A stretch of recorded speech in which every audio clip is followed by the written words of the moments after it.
오늘 2018년도 12월 31일 이제 한 50분 정도 남겨놓은 귀한 시간에 이렇게 하나님 아버지 앞에서 우리가 예배를 드리면서 귀한 은혜를 얻습니다. 저도 이렇게 31년 동안 우리 늘 송구영신 예배를 드리게 되죠. 지금 정말 31번째 예배를 드리게 됩니다.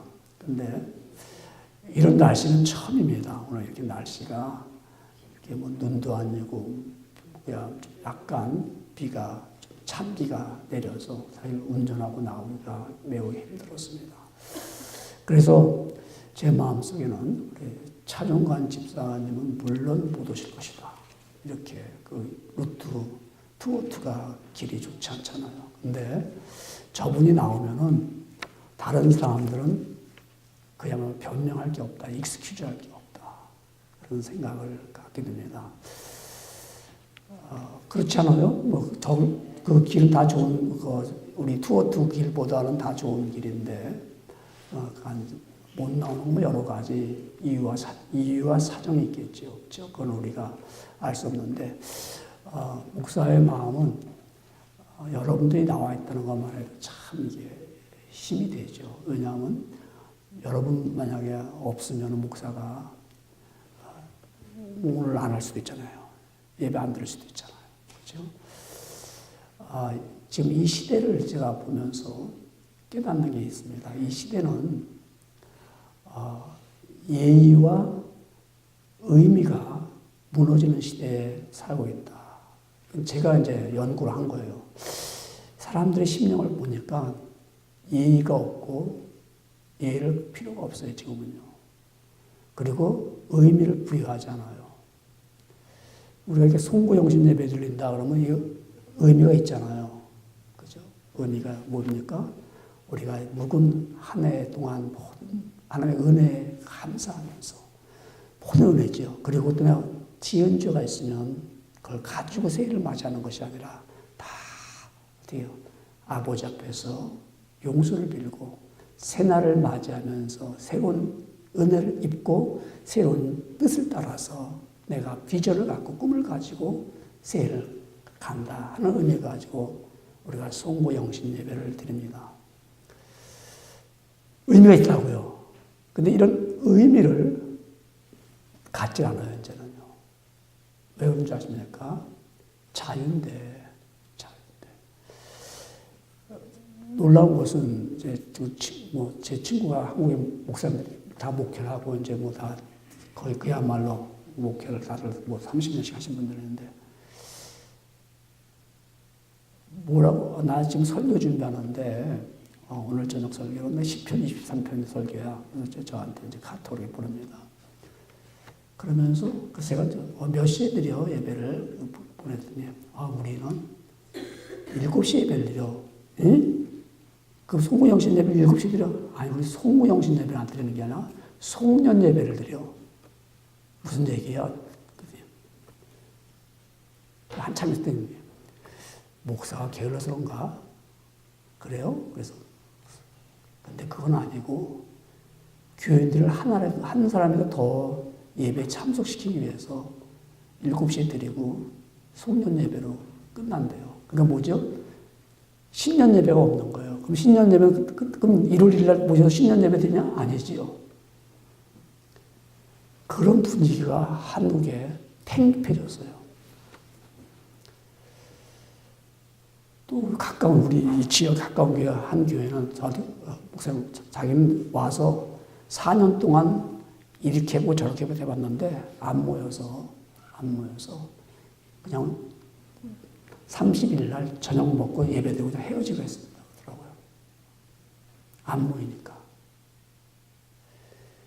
어떻게 이렇게 사람들은 안 모이는 것에 대해서 이유는 뭐냐면 거짓된 자유에 속고 있습니다.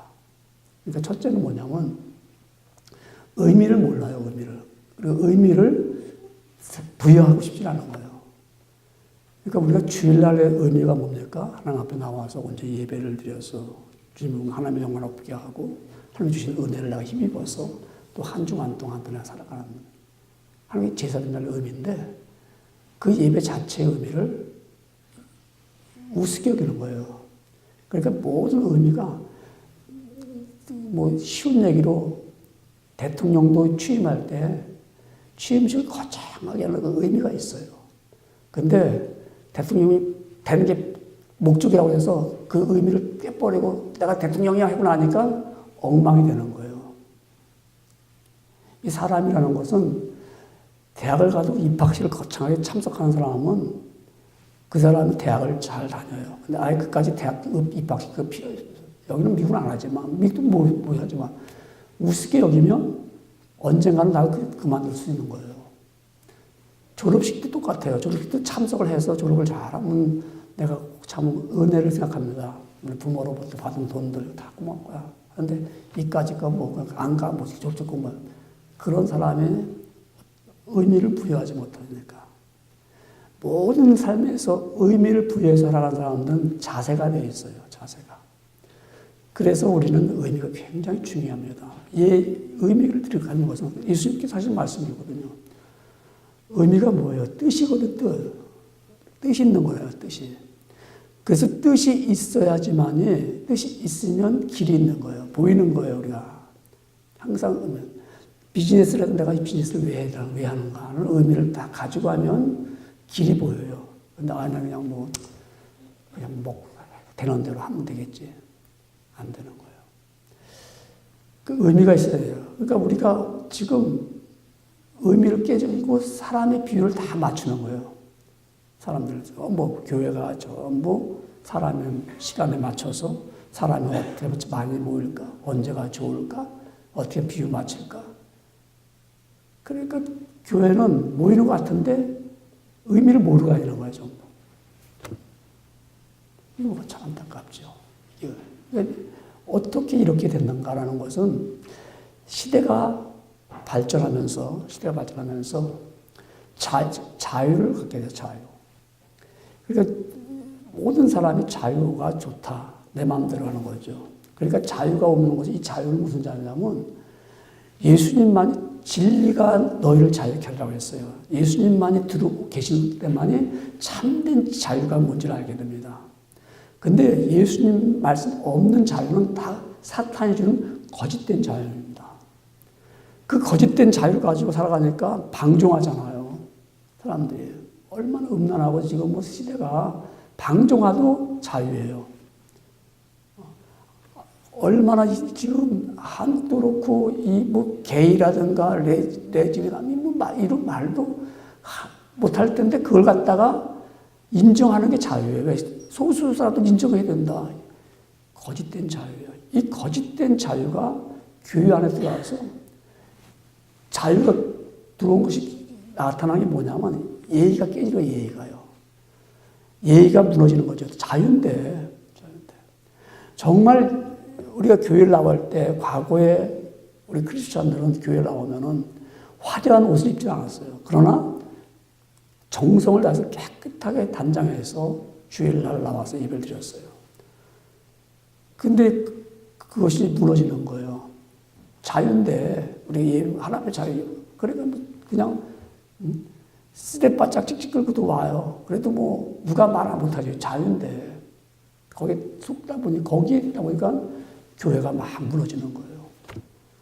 그러니까 예배에도 형식과 절차가 다 필요한 게 왜 그러냐면 전통적으로 그렇게 하나님 앞에 예배를 드리면서 예를 갖춘 거예요, 예를. 예식이니까, 예배니까. 예를 지켜야 될 거 아니에요. 근데 그게 무너지면서 축제다, 예배라는 것은. 자기 축제야, 하나님의 축제하는 것이 아니라. 그러니까 결국 뭐예요?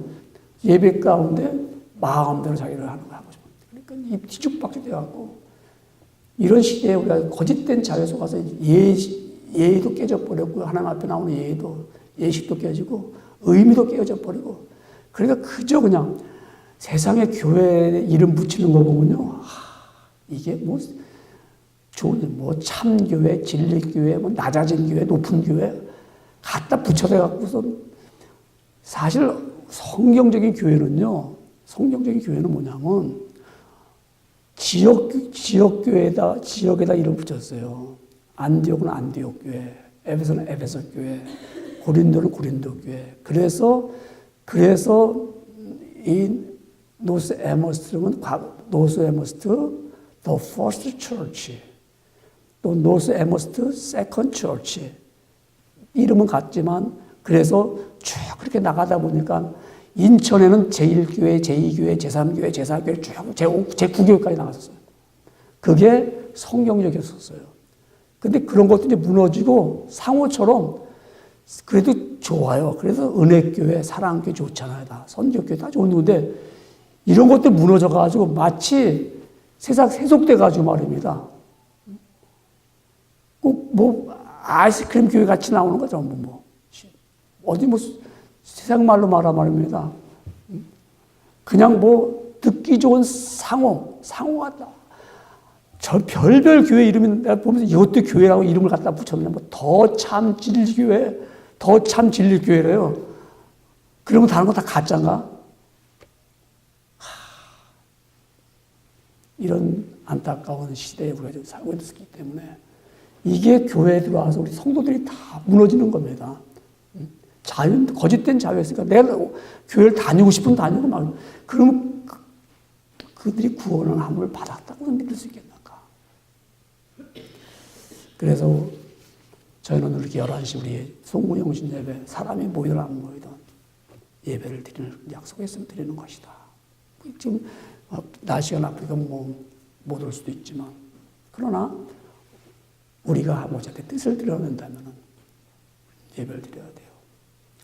저는 예배만큼은 제가 늘 얘기하지만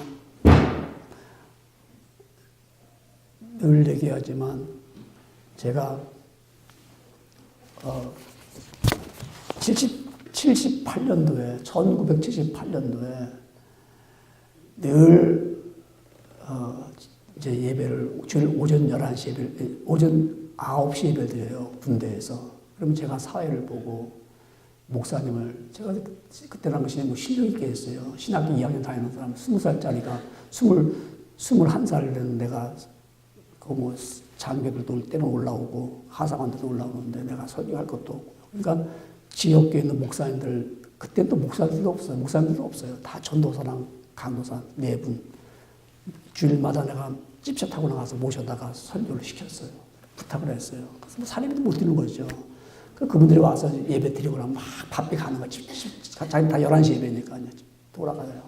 그랬더니 송호리에 있는 가장 큰 교회입니다. 그 강도사님인데, 그러니까 목사님 되기 전이죠. 아직 지금도 제일 커요, 교회가. 그때는 거기서도 제일 큰 교회였어요. 빨간 옷들 지는데. 무슨 강도사인데, 저한테 그래요. 나 못 오겠다. 다음 달부터. 한 달에 한 번씩 모시는데, 왜요? 내가 여기서 예배 드리고 하면 우리가 바빠요. 바쁘니까 나 다음부터 안 옵니다. 그래요. 그러니 네 분 목사님, 4분을 번갈아 가면서 매주마다 모시고 왔는데 못 온다는 거왜 사례비도 안 드리지. 바쁘지. 그래서 우리가 군인 신호병이라고 그래요. 믿음의 형제들이 회의를 했어요. 우리 한 분만 모시자 그러면. 그래가지고 한 분 모신 분이 개창주 목사님이라고 노인네 은퇴해가지고 저 서울에서 큰 교회에서 영주교회라고 후암동에 있는 교회에서 큰 교회에서 은퇴해가지고 시골교회 와서 계신 분이에요. 노인네가. 그래서 그분을 내가 우리 목사님 매주 오실 수 있으면 네 매주 오겠다고. 그 교회는 얼마나 작은지 제 사무실만 해요. 교회가 제 사무실만 해요. 지금도 가면 그 교회가 거기 있어요. 보천 넘어가는데. 그러니까 교인도 몇 명 안 되죠. 오신다고 그래요. 그냥 매주 이렇게 이제 오셔서 예배를 드리는데, 이리가 폭발사고가 나서요. 이리 폭발사고가 나갖고, 폭탄이 터져갖고, 이리가 박살냈잖아요. 그 바람에 부산에서 탄약이 기차에 실려가지고 의정부역에 들어오면은, 그거를 월요일날이고 화요일날이고, 노부자들이 가서 그걸 이렇게 다 운반을 해요. 트럭에다가. 근데 주일날 온 거예요. 부산서 탄약이. 그러니까 아무도 노무자가 없으니까 우리 병사들이 다 나가야 됩니다. 주일날이니까 다 나갔어요. 그리고 몇몇 비상병명 남았는데 상황병 남았니까 저만 남았니까 주일날 예배를 드렸다고 올라오니까 아무도 없어. 그러니까 목사님 오셨죠? 그분 목사님이니까. 오셨는데 나랑 저랑 둘입니다. 그러니까 참 난처하잖아요, 이게. 내가 늘 사회보고. 그랬는데, 그래서, 목사님, 오늘은 아무도 나올 사람이 없어요. 그러니까 목사님과 저랑이니까 오늘 목사님 바이블 스타디만 합시다. 성경 공부합시다. 그러니까 이 개창기 목사님이 저보고 전도사라고 그랬어요. 이 전도사님, 우리가 예배 드려야 됩니다. 예배 시간입니다. 예배 드립시다. 네, 그렇죠. 그 개창기 목사 앞에 앉고 제가 이제 사회보러 둘이 이제 예배 드리는 겁니다. 몇 장 합시다. 이제 사회보러 제가 이제 들어가서 앉아 있고 저 앞에서 적어놓고 이제 선교하시는 거야. 그 예배를 드렸어요. 나는 그때 배운 건 뭐냐면, 우린 정한 시간에 예배를 드려야 된다는 거죠. 의미가 중요한 거지. 뭐 사람이 많으니까 뭐 더 길게 하고, 사람이 없으니까 짧게 드리고. 그래서 그분한테, 노인 목사님, 이전도사님, 나는 만주에서 하나님을 만났어. 마지막 저녁할 때, 제대할 때쯤 이제 찾아와서 하는데, 이 목사, 이 전도사님, 하나님을 떠나면 안 돼. 예, 알았습니다. 그분이 나한테 하신 말씀이에요. 그리고 이제 그분이 한경직 목사님이랑 자기랑 동기랍니다. 평양에서. 나랑 한경직 목사님이랑 내가 동창이야. 그러면서 그러더라고요. 알았습니다, 목사님. 그런 훌륭한 목사님을 뵀었어요. 그래서 저는 예배 드리는 것만큼은 철저하게 된다. 그걸 그때 배웠기 때문에 사람이 조금 왔다고 해서 얼렁뚱땅하고, 사람이 많이 왔으니까 내가 된 것처럼 하지도 않고 늘 그분 생각하면서, 그렇지, 우리가 이 교회가 이 시대에 예의가 무너지고 의미가 없어지는 시대. 그래서 뭐 아무 때나 예배 시간도 아무 때나 막 정하는 거예요. 왜 사람들 다 편리한 대로. 저는 안 그랬어요. 사람이, 성도가 거기에 맞춰서 와야 됩니다. 그래서 주일날이고 정말 짭이고 뭐 다 놓고 왔어요. 지금은 그 짭에 맞추잖아요. 당신 몇 시에 끝나니까 우리 몇 시에 예배 드린다.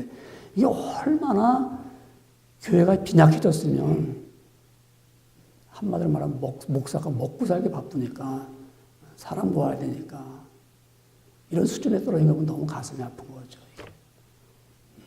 언제부터 그렇게 했는지.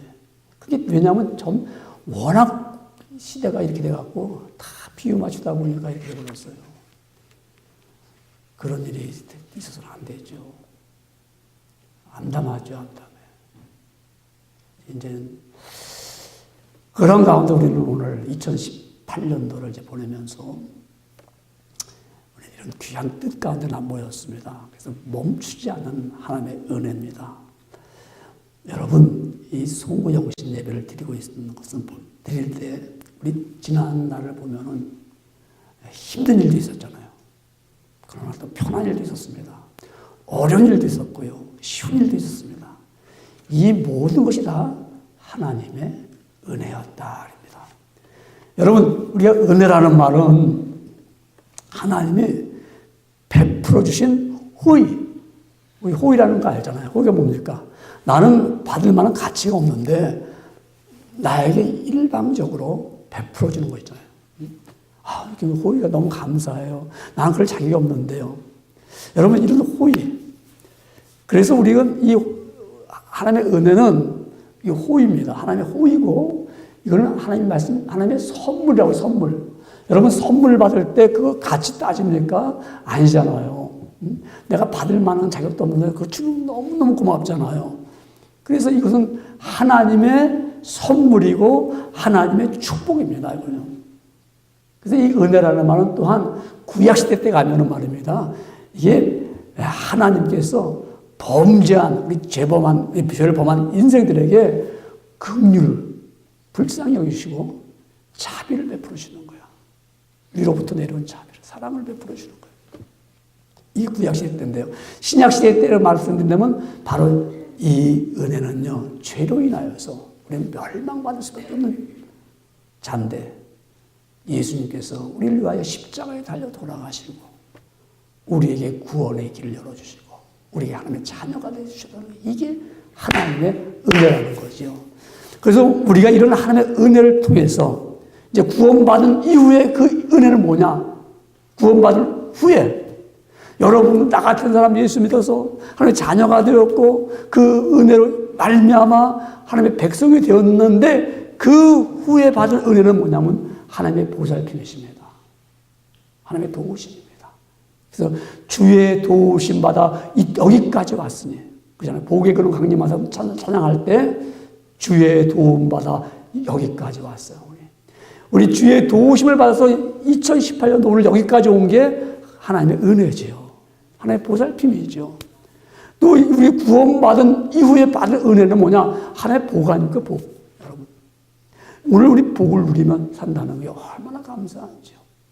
아마 우리 오늘 여러분 여기 계신 가운데 뭐 정말 남 모르게 자기만 돈 많이 가진 분도 있을 수도 있지만은 제가 보건데 뭐 그렇게 없어도 다 여러분 편안하게 잘 살아왔어요. 그렇죠, 여러분요?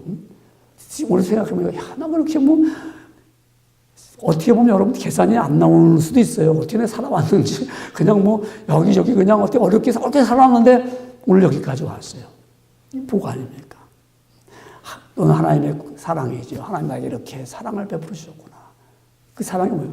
하나님 떠나지 않고 살아왔잖아요. 여러분 정말 오늘 밤에 여기까지 온 건 정말 하나님의 사랑이죠. 여러분들이 그 사랑을 모르면 이 밤에 나와서 이렇게 비가 내리고 그래도 나오겠어요? 아까도 말씀드렸지만 지금은 다 의미를 다 무너지고 그냥 형식적인 것만 다 흘러가는 이런 시대가인데 말입니다. 그래도 내가 하나님 앞에 나가서 이런 귀한 은혜를 얻어야지 하고 나오면 여러분들이 이게 하나님의 사랑을 받았기 때문에 이 사랑을 알기 때문에 그 사랑을 내가 좀 어떻게 좀 내놓고 싶은 거예요. 이게 은혜죠. 여러분 우리가 구원받았고 난 후에는 하나님 우리한테 관심이 얼마나 많으신지 몰라요.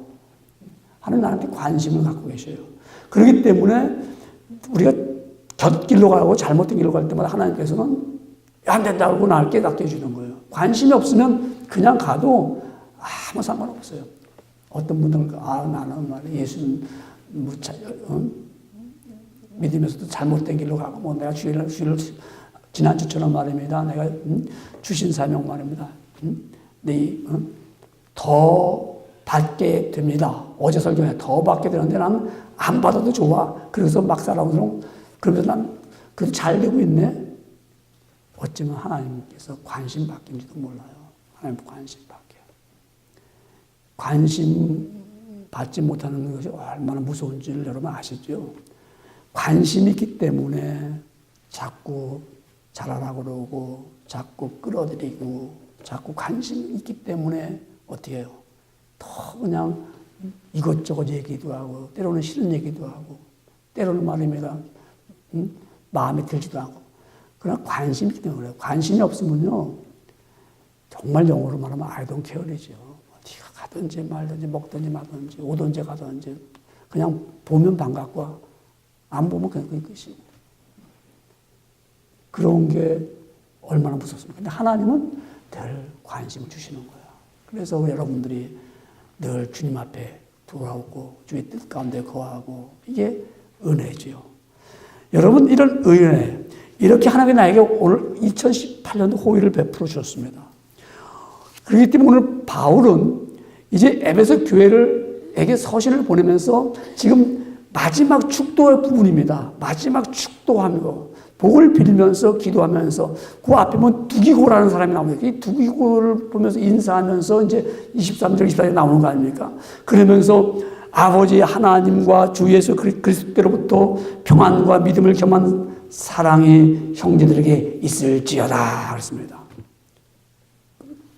그 다음 하시는 말씀이 우리 주 예수 그리스도를 변함없이 사랑하는 모든 자에게 은혜가 있을지어다. 그러니까 뭐예요? 은혜가 중요한 거죠. 그렇죠? 은혜가. 그럼 평안과 믿음을 겸한 사랑도 다 있어야 되는데 그런데 가운데도 너희가 은혜가 늘 있어야 된다. 이 말은요, 첫째로 보면 멈추지 않는 하나님의 은혜는 항상 우리 삶에 있어야 됩니다. 은혜는 항상 우리 삶에 있어야 돼요. 여러분 삶에 2018년도도 하나님의 은혜로 살아왔다면 2019년도도 멈추지 않는 하나님의 은혜가 있기 때문에 그 내 삶 속에 은혜가 늘 나타나야 됩니다. 미국 살면서 차가 꼭 필요하죠. 차가 우리 개인 차가 다 필요합니다. 특히 이렇게 멀리 우리 시골에 사는 사람들은 다 필요합니다. 그런데 또 차가 꼭 필요하지만 꼭 그렇게 필요한 건 아닙니다. 차가 없어도 살아요. 저희 앞집 사람은 바로 앞집 사람입니다. 차가 있어요. 추럭이. 도요타 추럭이 있는데 세워놓은 지가 벌써 한 1년 가까이 돼요. 왜 그렇죠? 라이센스를 뺏겨가지고 그걸 하나 못 가져요. 그러니까 그 사람 차가 있으나 마나가 차가 없어도 살더라고요. 자전거 타고 다니고 이 사람 저 사람 의도 타고 다니고 요새 같이 추운데도 그냥 자전거 타고 다니고 술 먹고서 라이센스 뺏겼는데 그걸 리뉴 못 해가지고 그걸 못 갚아가지고 지금 $10,000 정도 벌금이 됐는데 그걸 못 갚아가지고 그렇게 고생하고 있어요. 차가 없어도 살아요.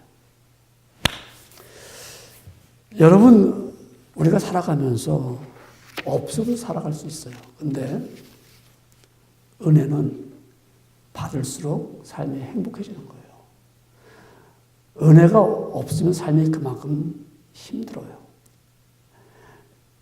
여러분, 우리가 하나님의 은혜로 살아가는 것은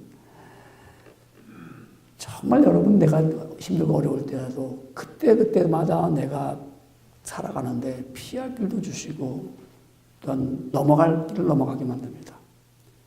이런 가운데 하나님의 은혜였기 때문에 하나님의 은혜로 살아갑니다. 여러분 보세요. 여러분이 정말 우리가 하나님의 은혜가 있었기 때문에 내가 정말 힘들고 어려운 일을 당했는데도 그걸 잘 넘어왔다. 이게 하나님의 은혜였다는 것을 알면은 감사하는 마음이 생기면 하나님 정말 감사하네요. 우리가 이렇게 1년을 살아오면서 1년이 짧으면 짧고 길면 길어요. 그렇죠? 이게 참 짧은 것 같은 건데도 또 길고 길은 것 같아도 짧아요. 근데 이 1년 동안 우리는 하나님의 은혜 안에 살아왔다 생각하면 감사하죠. 왜 그럴까요? 은혜를 아는 사람은 바로 자기 할 일을 다 해갖고 오는 사람이기 때문에 은혜를 아는 거예요. 내가 지금 비록 부족했지만 하나님이 나에게 이런 일을 주셨구나. 내가 그 일을 감당하면서 왔다. 그걸 알면 감사하게 되죠. 여러분, 우리가 은혜가 있는 사람들은, 은혜를 받은 사람은 쉴 수가 없어요. 놀 수가 없어요. 우리는 계속 일할 수밖에 없어요. 항상 우리 뒤에는 할 일이 항상 있어요. 왜냐하면 하나님의 은혜를 입었기 때문에 그 은혜를 알기 때문에 그 일을 안 할 수가 없어요. 우리 여러분 다 학교를 다녀보신 분들 다녀보셨잖아요. 제일 힘든 게 뭐냐면 숙제하는 게 힘들어요. 숙제하는 게. 학교가 숙제만 없고 시험만 없으면은 학교 다닐만 할 때가 있죠. 그죠? 근데 이게 숙제, 시험. 근데 결론은 숙제를 못 해가면 공부를 못하는 학생이 되는 거죠. 숙제만 잘해가면 그래도 그 학생은 중간 이상은 가는데 머리가 나빠서가 아니라 숙제를 안 해가서 공부를 못하는 거예요. 뭐냐. 머리는 다 비슷비슷해요. 사실 머리는 다 비슷비슷해요. 그런데 숙제를 안 하는 사람은 절대 그 사람이 실력이 나타날 수가 없죠. 숙제는 다 해야 돼요. 힘들어요. 근데 숙제를 하면은 그 숙제를 통해서 첫째는 하고 나면 기쁘고 내가 또한 지식을 알게 되고 확신을 알게 돼요. 일이잖아요, 일. 학생들에게는요. 하나님의 은혜가 임하면 우리 그게 일입니다. 일. 하나님의 은혜가 임하면 일을 해야 돼. 그게 싫어. 그러면 그 은혜를 잃어버려요. 은혜가 있기 때문에 난 날마다 일을 할 수밖에 없는 겁니다. 하나님이 일을 하도록 또 지혜도 주셨고요. 그래서 내가 이 하나님의 은혜를 받았기 때문에 열심히 어떻게 해요? 숙제를 해놓은 거예요. 그게 하나님을 섬기는 거죠. 하나님을 열심히 섬깁니다.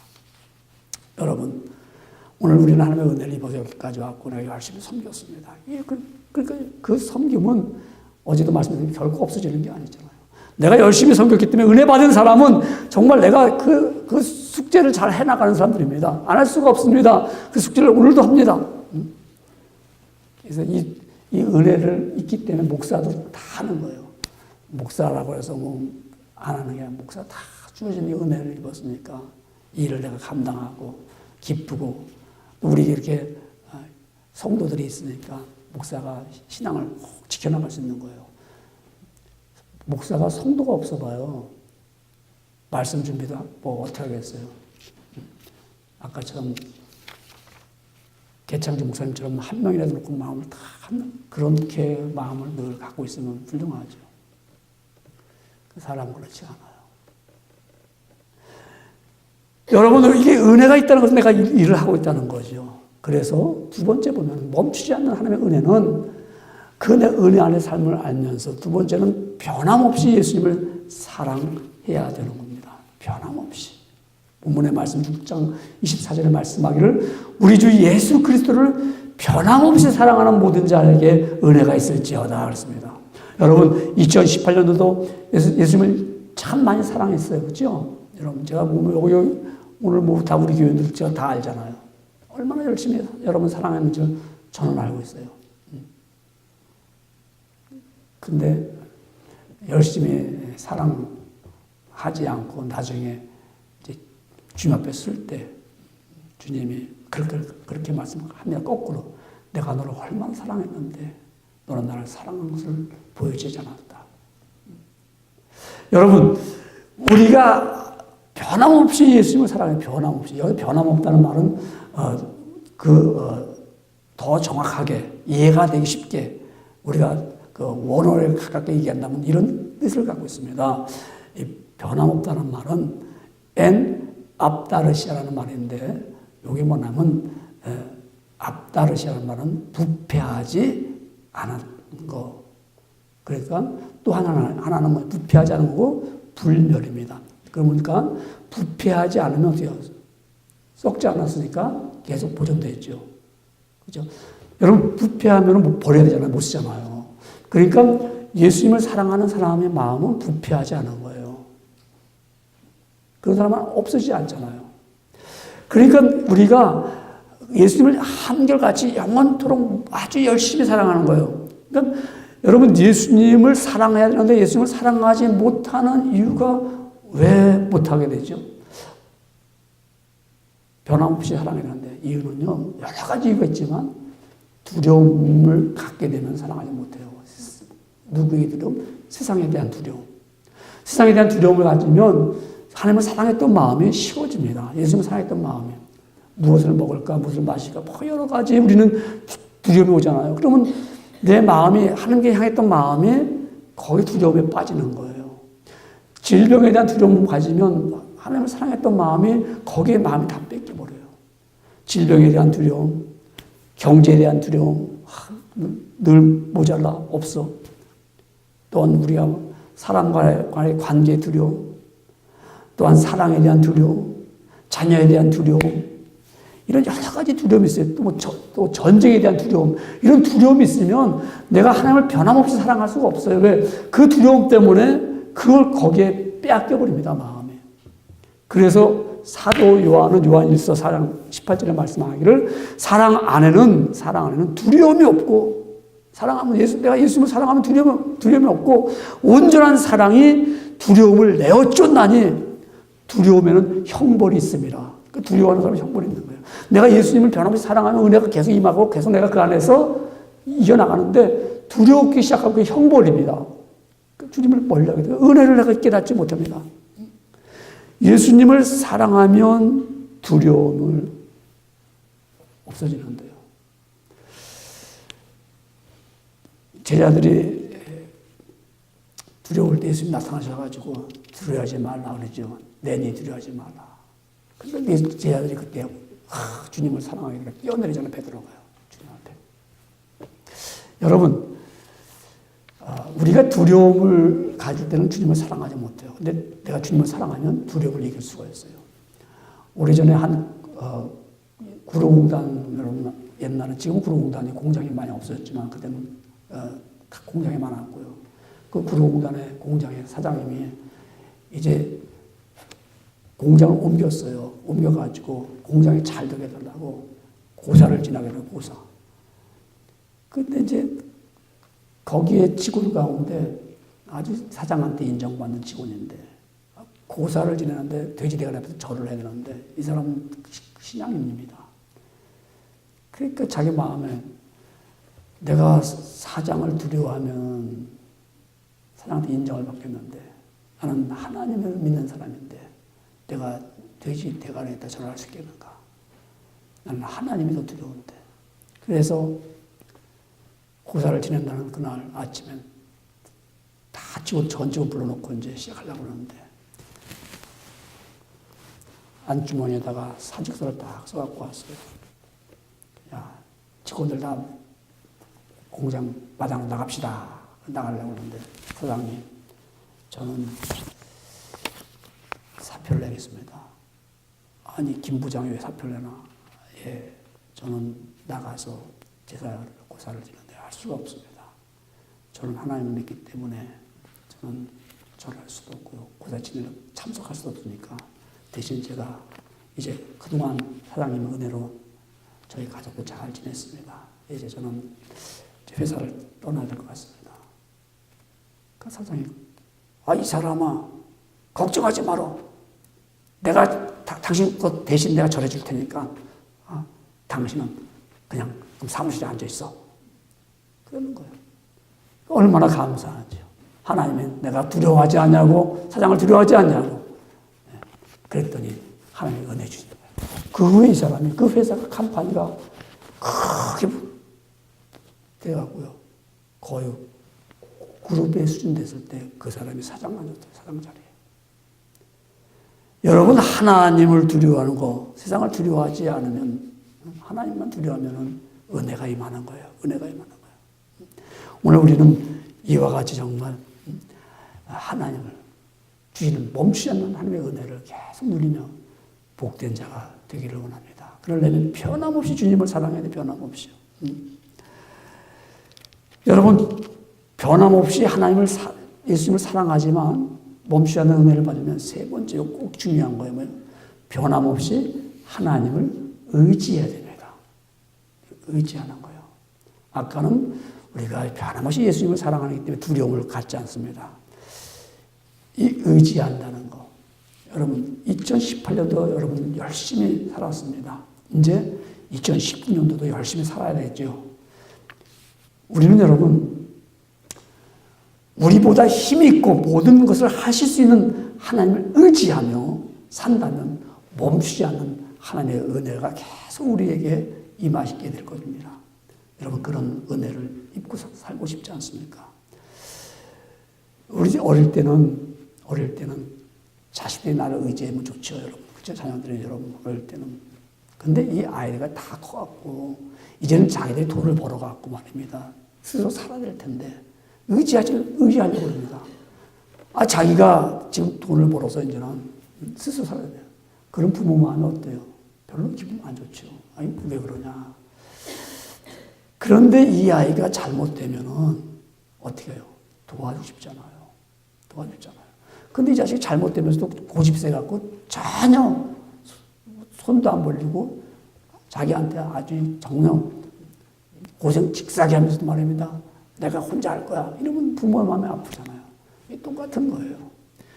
하나님도 똑같은 거예요. 하나님도 우리가 하나님을 의지하면 하나님은 그냥 뭐 잘못되더라도 그냥 용서하면서 주실 텐데 고집세게 말하면 내가 인생은 내가 살 거야. 그러고 나가면은 얻지 못합니다. 하나님을 의지하며 살아야 돼요. 여러분, 우리는 하나님이 꼭 필요합니다. 하나님 내가 의지합니다. 우리 근데 사람들은 친구가 필요합니다. 친구를 찾아갑니다. 돈 있는 사람이 필요합니다. 내 주변에 있는 사람이 필요합니다. 그래서 자꾸 내가 필요한 것들을 찾아다니면 하나님 빼먹고 나니까 은혜를 멈추고 마는 거예요. 알지도 못하는 거예요. 하나님의 은혜를 알려면 하나님을 의지하며 나가면 되는 거예요. 일본에 우리 제일 작가가 있습니다. 유미리라는 여자분인데요. 지금 나이가 50대였어요. 50대는 아마.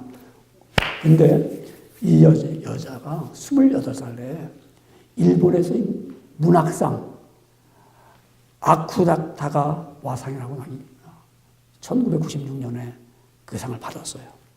그리고 또 이어서 1997년에 또 상을 받았어요. 그러니까 교정합니다만 이즈미 교카 문학상이라는 것을 1996년에 받았고 그 다음에는 아쿠타카 상을 받았어요. 그 여인이 갑자기 유명해졌어요. 유밀이라는 이 작가가요. 여러 작가가. 그래서 기자들이 물었습니다. 어떻게 당신 참 잘 썼는데 글을 그렇게 잘 쓸 수 있습니까? 그러면서 당신은 제일 중요한 것이 무엇이라고 생각합니까? 여러분, 제일 중요한 것이 무엇이라고 생각합니까? 그때 이 여인이 작가가 뭐라고 하냐면 제일 중요하게 생각하는 나는요. 없음. 그러니까 이 무슨 말이에요? 없음이. 아니 기자가 의아했습니다. 아니 없음이라는 게 뭐가 이렇게 중요한 없음. 근데 이 유밀이라는 이분이 말합니다. 저는요 어렸을 때 부모님이 이혼했습니다. 그래서 어렸을 때는 가족이 없었습니다. 단란한 대화도 없었고요. 즐거운 식탁도 없었습니다. 저는 고향에 가본 적이 없습니다. 왜냐하면 고향도 없기 때문에. 일본에서 태어났어요. 근데 나는 일본에서 태어나서 일본에서 살지만은 일본 국적도 없습니다. 일본에서 살 자격도 없습니다. 내게는 없는 것이 너무나 많습니다.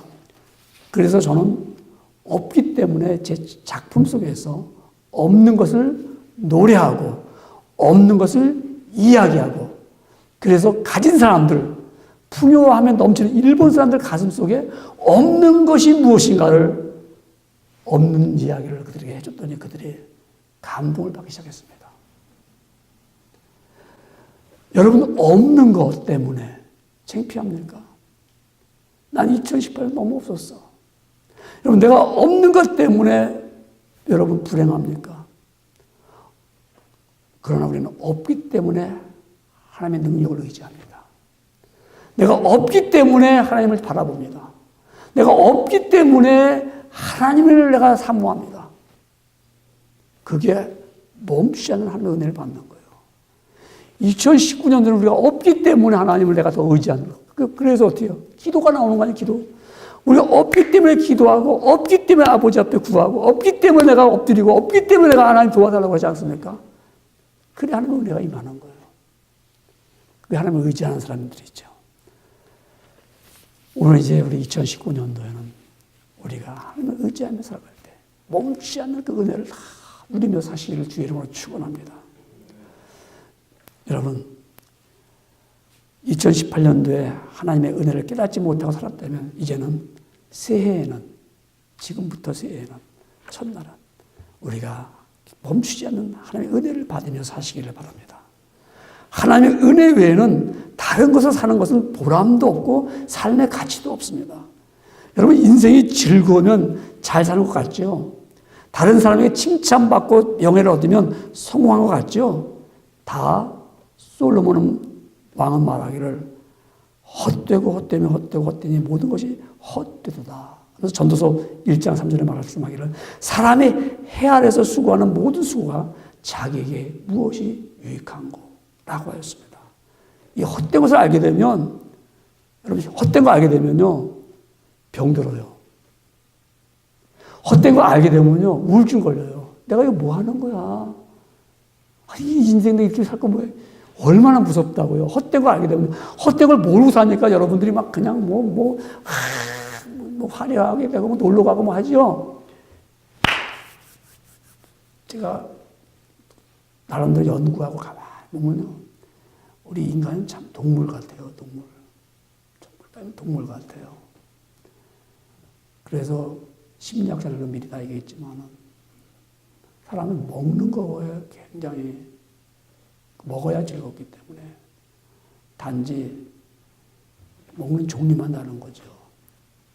자, 야, 우리 먹는데 막 즐겁게 하고요. 그래서 결국 먹어야 돼. 아무리 안 먹고서 뭐 놀라 재밌겠어요? 안 먹고서 뭐 구경하면 재밌겠어요? 그래서 우리 말씀하기를 금강산도 식후경이라고. 야, 이 동물 같다 살아가는 것이 내가.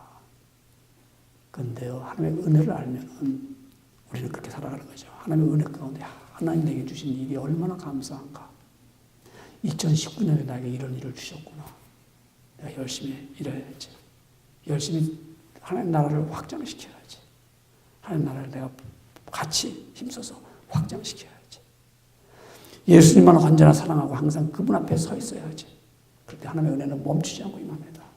그것을 깨달은 자는 하나님을 의지합니다. 여러분, 우리 2019년도에는 정말 그 은혜를 날마다 생각하면서, 그래서 그 은혜 속에서 예수님만 사랑하면서, 그분만 불변 없이 사랑하면서, 그리고 하나님을 의지하며 살아갈 때만, 그럴 때는 늘 하나님께 간구하면서, 하나님의 손길을 기다리면서, 항상 멈추지 않는 은혜를 받으면서, 여러분의 가는 길이 은혜 가운데 가는 길이 되기를 주의 이름으로 축원합니다.